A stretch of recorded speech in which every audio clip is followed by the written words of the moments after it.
writing contest or the Star Trek contest, do they have book deals? Probably not. I actually have no idea, but I like to think not.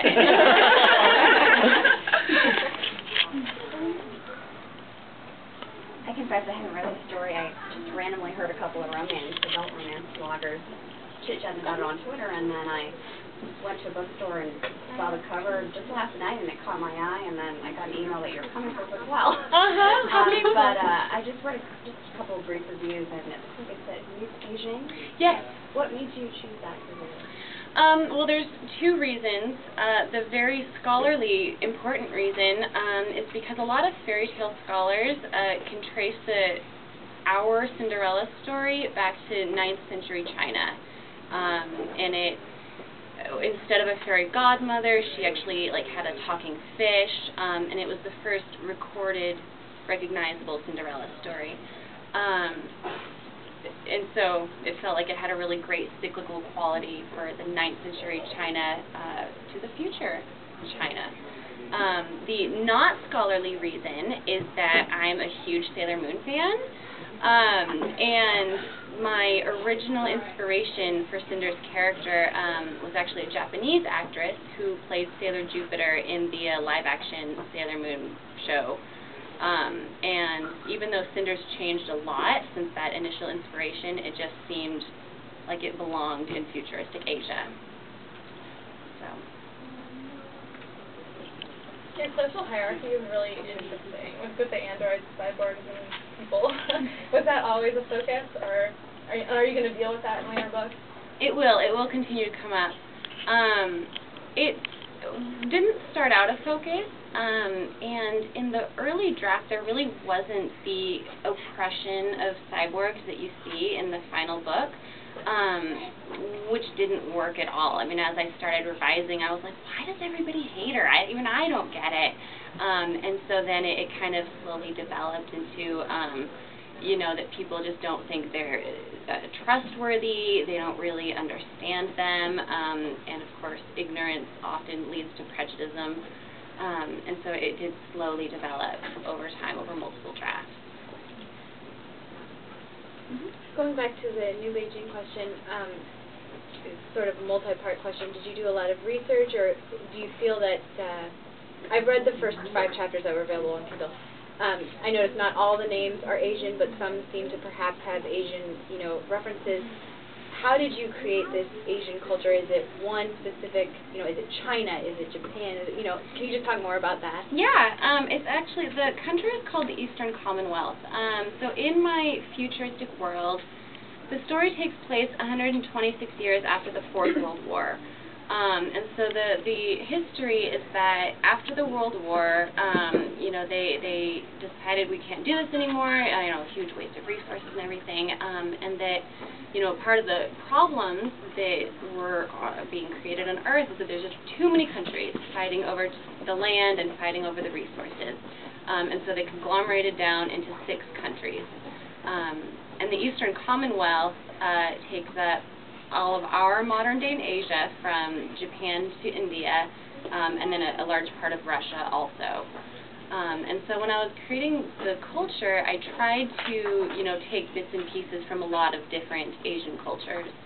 And so there are Indian names and there are Japanese names, and some of the traditions that you see, like during the coronation ceremony, are a mixture of many different cultures. And I did a fair amount of research, as much as I could, without flying to China, which is what I really wanted to do. And I, hope I didn't miss anything huge. It's probably one of my biggest worries, is that I made a huge mistake in the Chinese culture and I don't know about it. But it's only so much a writer can do. Yes. Can we look forward to more fairy tale characters popping up? Yes. Excellent question. So Cinder is the first in a 4-book series. Each book in the series will be based on a different fairy tale.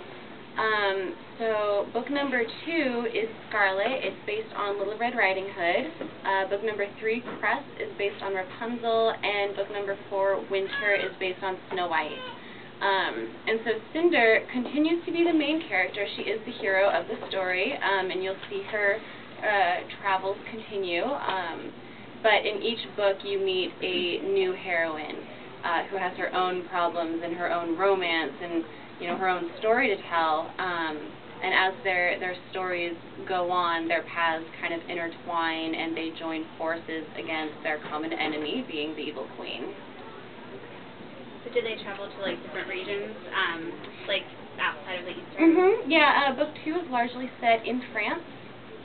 Book 3, a large part of it will take place in the Sahara Desert. And book 4 is almost all on Luna, so you'll get to see the lunar culture and world building. Is it all? I was just going to say, it sounds like you've got it pretty well outlined and mapped out. Is everything written at this point? The second book is with my editor, and I have first drafts completed of books 3 and 4. So first drafts are rough, like I said with Cinder. I scrapped the entire thing and started over, and that very well could happen for these books too. But yes, I have a pretty good idea in my head of where it's all going. Can you speak to process a little bit? You said with the competition that you certainly outlined it, and whether that was largely a function of the word goal and how, sort of how much are you working, how tightly are you working alongside your outline versus sort of the finished book? Well, I am definitely an outliner, have been for many, many years. But when I outline, I try to make as, you know, complete and detailed an outline as possible. But I know that it's all going to change when I start writing it, and so I let myself have the room to change and let the characters do what they want, and things always end up different as I expect, and I often have to stop halfway through a book and rework the rest of the outline because everything's different now. And then in between drafts 2, I usually create a scene list, so what happens in every scene in the book, and then that gets all rearranged, and that I have notes to myself about, okay, this is what I'm going to do next, and this is, you know, changing to this now, and then go back and rewrite and revise some more. So I definitely like to plan ahead before I jump in, but while still leaving myself the space to change it in the writing. And the second part is, how many times have you had to edit out Tuxedo Mask? Don't you know, Prince Kai is actually... there's definitely, any Sailor Moon fans will definitely see the inspiration in the book, in the Lunar Chronicles. Lots of throwbacks. Is Cinder I mean, it's a third person, as I recall, from what I read 2 weeks ago. You think I would remember? But is she kind of the lens through which we see the next 3 stories as well, or? It will switch point of views. Okay. So I'd say for Scarlet, it's probably about 40% Cinder and 60% Scarlet. Okay. Plague and disease play a big part in Cinder. Will that continue? Yeah. Through the, okay. Yeah. And a lot of the things in the book, Letamos is a perfect example, or the lunar soldiers that you only get a very brief glimpse of in the book, are things that directly tie into the future fairy tales. And I hope that as the series progresses, it'll be fun for readers to look back and be like, oh, I see the suggestion of this back in book 1, and like feel like I actually know what I'm doing. Well, speaking of that, did you have like those hints in the first, not the first draft because you said you scrapped it, but did you have them all along, or after you started writing them? They've been dropped in gradually. We'll say the second draft, since that was really the one that really started taking shape of the story. It's all about the story, you know, what's happening in this book, and what's important to get from beginning to middle to end. But, you know, as I go through revisions and also as I'm thinking and working on the outlines for the next book, I think, oh, this would be a really great scene to hint at this here, and maybe throw in a little information about this. So it's a gradual building process. You mentioned Puss in Boots earlier. Will that be available to read on your blog, or is it available anywhere? It was written as a fan fiction, so if you can read it online now at fanfiction.net. Okay. My pen name is Alicia Blade. Is there Sailor Moon fan fiction too? Yeah, it's all Sailor Moon fan fiction. I probably wrote like 45 Sailor Moon fanfics. That's definitely how I got my start in writing.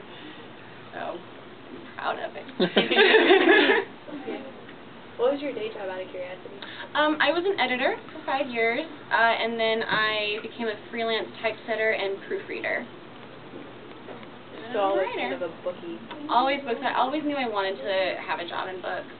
And of course, you know, growing up, you tell people, I want to be a writer, and they're like, that's nice. And everybody knows that it's not a job that a lot of people can make their living. And so I wanted to be in books, and so I went to school. I have a minor in printing and publishing arts. And then I have a master's degree in publishing, and thought, okay, I'll be an editor, or I'll be an agent, or I'll be a publicist, or who knows. But, you know, kind of ironically, while I was studying publishing and how to be on the publishing side of things, we would study, you know, the acquisitions process and the sales process, and we'd talk about sending authors on tour and all these fun things. And I was like, I want to be the author in this equation. I don't want to be the editor or the agent. And so learning to be in the publishing world kind of gave me that extra push. It's like, you really need to try to be a writer. And I did. Here I am. You have an amazing blog tour schedule. Did your publisher set that up for you, or did you do it through your contacts?